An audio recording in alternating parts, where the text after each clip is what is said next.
So it's been just over half a year since the indie bookstore I used to work at closed down. And the city I live in has a few antique and used bookstores, but there's nowhere that I can actually order new titles from or just browse around modern books, which means in order to do so, I need to travel a little bit. And yesterday, my friend and I went to Saskatoon to go to McNally Robinson and Turning the Tide, which are a couple of my favorite indie bookstores, and we stocked up. So I want to show you my little book haul. The first one I got is Winter of Worship. I really love this cover. See if I can show you the specs. The poems seem really interesting too. They talk about childhood memories from a queer lens, and the ending quote within the description says, "These poems refuse to lose an ounce of gentleness." This collection seems very promising to me. I got a couple other poetry books as well. I got Bathhouse and Other Tonka. It's a translated work and a bit more dense than the one I just showed you, but it seems like it has quite beautiful poetry in it. And I haven't read Tonka poems in quite a while. They're very lyrical and historical, but this specific book says it talks about mankind's self-destruction, love, and things like volcanoes and Mount Fuji. So yeah, and I also like this cover a lot too. I'm not too sure what crack this is. I don't know if it's an armpit or something else.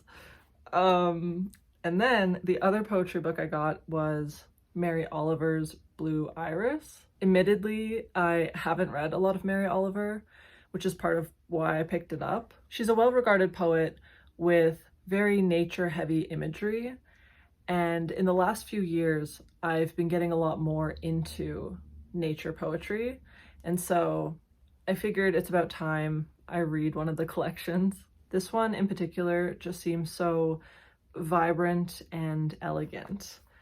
And then aside from poetry, I got 2 novels.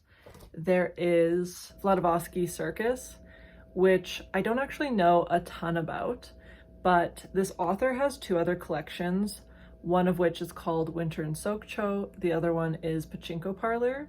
I really love those 2 books, and I didn't realize she released a 3rd one semi-recently, and so yeah, I found it in the bookshop and got it instantly. And then the last one is She's Always Hungry, which is a short story collection. Now, the short story books I've been reading recently have not been a hit. Honestly, some of my least favorite reads of the year.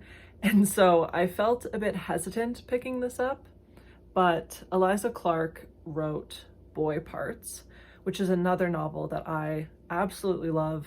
It's in one of my top 10, and I love it for more than just the story. Like, the author is just a phenomenal writer. Even just quickly flipping through this one, I can see it. I can see the strength in this collection, and so yeah, I want to give it a go. The back is really intriguing too. It says, "A woman welcomes a parasite into her body. A teenager longs for perfect skin.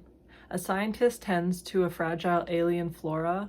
A young man takes the night into his own hands." The last thing I bought while in Saskatoon, which is not a book, is a white button-up.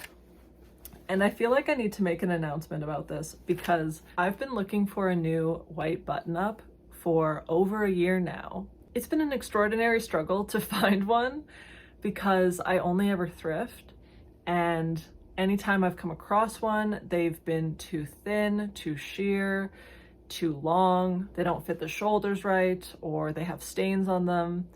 And so I finally got this in a little vintage shop. It fits perfect. It has some cute ruffles to it. It's thick. It's the exact shade of white I've been looking for. So yeah, I'm very excited about that as well. Thank you for watching this haul and this video. Over the next few months, I have some really big and exciting art projects coming up, and I can't disclose most of them because I've like signed contracts and stuff. But I just want to say that I'm slowly going to be revealing them throughout my videos. And so if you want to be along for this crazy journey of a year, make sure to subscribe if you already haven't. Comment if you want to have a chat, like the video if you enjoyed it, and I will see you later. Bye.